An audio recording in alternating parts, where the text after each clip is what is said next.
Merci d'avoir regardé cette vidéo. Si vous l'avez aimé, pensez à me laisser un pouce bleu pour m'encourager et pensez aussi à vous abonner et à cliquer sur la cloche pour recevoir les prochaines vidéos. Si vous souhaitez aller plus loin et devenir vous aussi peintre abstrait, j'ai créé un DVD qui s'appelle Les secrets de la peinture abstraite pour vous y aider.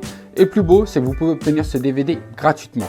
Pour ça, rendez-vous dans la description sous la vidéo. Je vous dis à bientôt pour la prochaine vidéo.